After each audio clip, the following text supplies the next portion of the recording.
Techno International Bhatanagar, a member of Techno India Group, offers BTech and Diploma Engineering courses in its Love Green campus. For admission, contact the number shown. সামান্য বিবাদ থেকে রক্তারক্তি কাণ্ড, এক ব্যক্তিকে ধারালো অস্ত্র দিয়ে কুপিয়ে খুনের অভিযোগ তৃণমূল পঞ্চায়েত সদস্য ও তার দলবলের বিরুদ্ধে। মালদার রতুয়ার বাজিতপুর বদনটোলা এলাকার ঘটনা। কী কারণে খুন খতিয়ে দেখছে রতুয়া থানার পুলিশ। গতকাল রাতে বাড়ির ভেতরে মোষ ঢোকা নিয়ে বিবাদ বাঁধে দুই প্রতিবেশীর। বছর 53 দেবনারায়ণ যাদবের সাথে প্রতিবেশী মহানন্দা টোলা গ্রাম পঞ্চায়েতের তৃণমূল সদস্য শ্যাম বিহারী যাদবের। অভিযোগ, সেই সময় দেবনারায়ণ যাদবকে হাসুয়া দিয়ে কোপানো হয়। গুরুতর জখম অবস্থায় মালদা মেডিকেল কলেজ হাসপাতালে নিয়ে আসা হলে তাকে মৃত বলে ঘোষণা করে কর্তব্যরত চিকিৎসকেরা। এই ঘটনায় রতুয়া থানায় খুনের অভিযোগ দায়ের করেছে। নিছকই সামান্য বিবাদকে কেন্দ্র করে এই খুন, নাকি এর পিছনে অন্য কোনো কারণ রয়েছে তা খতিয়ে দেখছে রতুয়া থানার পুলিশ।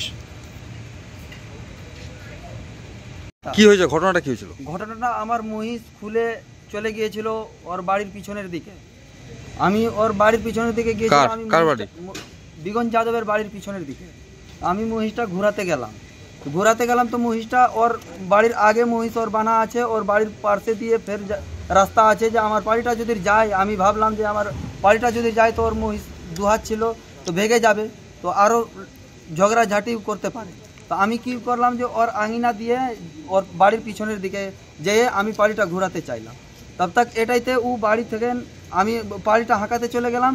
আমি ওদিকে পাড়িটা হাঁকাচ্ছি, তব তাক এই বাড়ির কাছ থেকে গাল গলজ খুবই দিচ্ছে, বলছে যে আমি বম ফেলে দিব।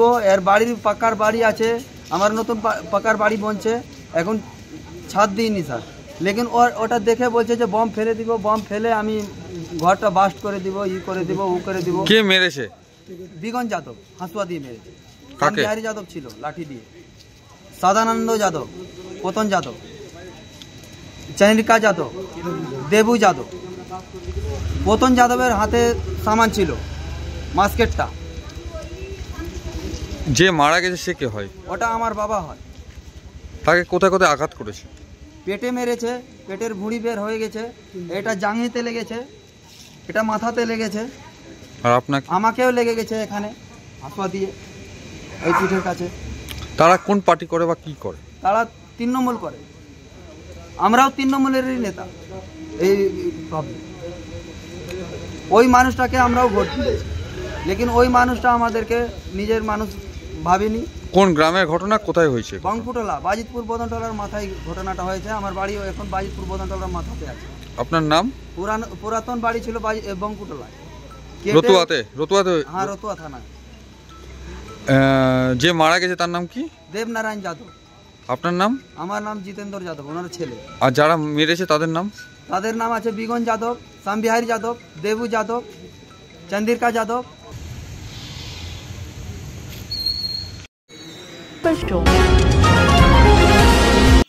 ঝকঝকে কাঁসার থালায় ভাত খাওয়ার একটা রাজকীয় আনন্দ রয়েছে, তবে কাঁসার থালা যতটা উজ্জ্বল ঠিক ততটাই কঠিন এই থালা বানানো। কানা নিচু থালা, আবার কানা উঁচু থালা, ভাত খাওয়ার থালা, আবার মুড়ি খাওয়ার থালা, সব রকমের থালা পেয়ে যাবেন বাঁকুড়া জেলার কেঞ্জাকুড়া গ্রামে। এই গ্রামে পূর্বপুরুষের আমল থেকেই হয়ে আসছে কাঁসার থালা বানানো। প্রথমে চুল্লিতে গলিয়ে নেওয়া হয় কাঁসা, তারপর অর্ধ গোলাকৃত আকারের কাঁসার টুকরোগুলোকে হাতুড়ি দিয়ে ঠুকে কিংবা মেশিনে চাপ দিয়ে থালার আকার দেওয়া হয়। তারপর সেই ঘোলাটে থালাটি পালিশ করবার মেশিনে রেখে কুড়ে কুড়ে আনা হয় চোখ ধাঁধানো উজ্জ্বলতা।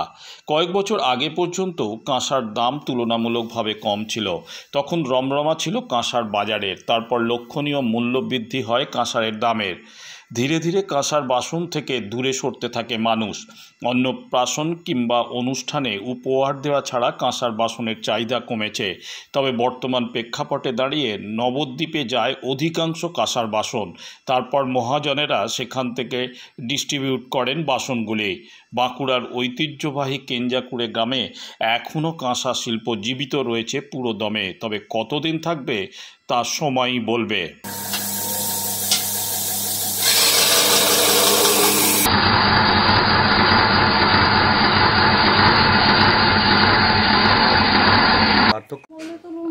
আপনি কাঁসা শিল্পী? আমি কাঁসা শিল্পী। কত বছর ধরে এই কাজটা করছেন, আর কেজাকুড়াতে কত বছর ধরে মোটামুটি হচ্ছে বলে আপনার জানা রয়েছে?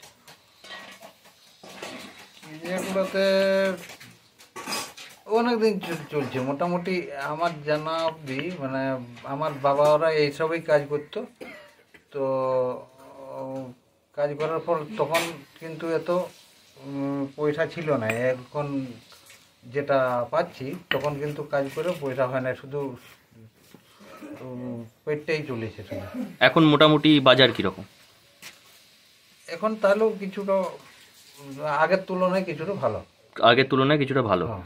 আচ্ছা, কিভাবে একটা কাজটা হচ্ছে, কিভাবে তৈরি হচ্ছে একটা থালা, সেটা যদি একটু পদ্ধতিটা বলেন। থালাটা আমরা মোটামুটি বানির উপরে কাজটা করি। মহাজনের কাছ থেকে আমরা বানির উপরে কাজটা করছি। বানির উপরে কাজটা করার পর ওরা কাঁচামালটা দেয়। কাঁচামাল দেওয়ার পর আমরা এই যে ফার্নেসটা আছে এখানে গালাই করার পর এখন বানিতে আমাদের এই জিনিসটা যে গালাই হয়ে যাচ্ছে, এটা গালাইয়ের পর বানিতে আমরা এই বেলাইটা এমন এই পিটিয়ে এত লোক নাই কিছু নাই তো পিটিয়ে আগে করতে হতো পিটিয়ে, এখন এটা মেশিনে হচ্ছে। এখন এটা মেশিনে করা হয়ে গেছে। আচ্ছা, এটা করার পর আমরা আগুনে এই গড়নটা করছি। আগুনে দিয়ে পরে এইটা করছেন, পিটিয়ে এই ছাঁচটা তৈরি করা হচ্ছে। আচ্ছা, এই ছাঁচটা তৈরি করার ফলে আরেক ধারে যে মেশিন আছে সেখানে এইটা পালিশ করা হচ্ছে। এটাকে কুড়ে কুড়ে কুড়ে কুড়ে পালিশ করা হচ্ছে। কুড়ে কুড়ে পালিশ করার পর আবার এটার মধ্যে নকশা আছে, সেটা আরো নকশা করার পর সেটা ওই মহাজনখানে তারপরে পৌঁছায়। মানে তারপর একদম চকচকে থালা তৈরি হয়। একটা থালা বানাতে মোটামুটি কত খরচ হয় আপনার? আপনার পকেট থেকে কত খরচ হয় একটা থালা বানাতে? একটা বলতে একটা তো হয় না, মোটামুটি কেজির হিসাবে হয়। কেজি হিসাবে কিরকম? হ্যাঁ, কেজি হিসাবে আমাদের একটা থালা মানে দুটো আমাদের মনে করো 500 করে, কেজিতে আমরা 160 টাকা পাই। 160 টাকা পান। আর আপনার খরচ? আমার খরচ মোটামুটি 140 টাকা। 140 টাকা, মানে লাভ খুবই কম। তো এইভাবে চলছে আপনার কি মনে হচ্ছে এখন? এইভাবে চলছে, কিন্তু মানে বড় হতে পারছি না, শুধু বাড়ছে না ব্যবসা, বাড়ছে না, ব্যবসা বাড়ছে না, আর শুধু ওই পেটটাই চলছে শুধু। আর আপনার থালা কোথায় কোথায় বিক্রি হয়? আমার থালা আমরা তো এই গ্রামেই দিই, কিন্তু ওরা তো মহাজনদের এখানে ওরা দেয় বর্ধমান, নবদ্বীপ, কলকাতা, বিভিন্ন জায়গায় ছড়িয়ে যাচ্ছে, বিভিন্ন জায়গায় চলে যায়। আমরা সেগুলো অতটা জানি না। আপনার নাম? আমার নাম গৌতম কর্মকার। বলতে আমার এই সাইডের যে থালাটা আছে, হ্যাঁ, এটাকে নেপালি কোটকি বলে। আচ্ছা, এটার কানাটা একটু ছোট আর পাটিটা উল্টানো আছে সাইড দিকে, আর এই দিকে যে কাঁসাটা এটাকে হাতি বাঁজা বলে।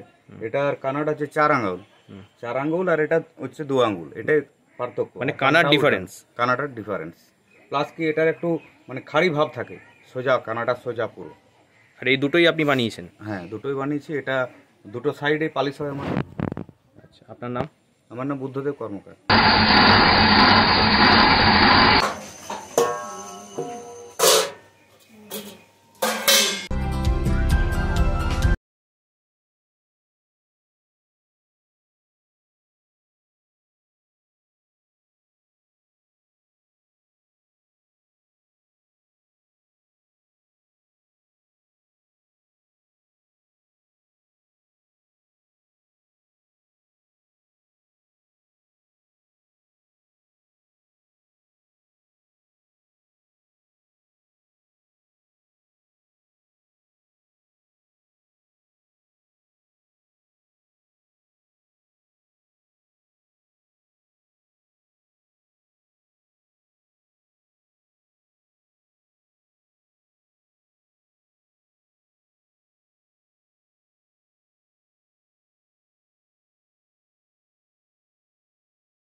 এন্টারপ্রাইজ।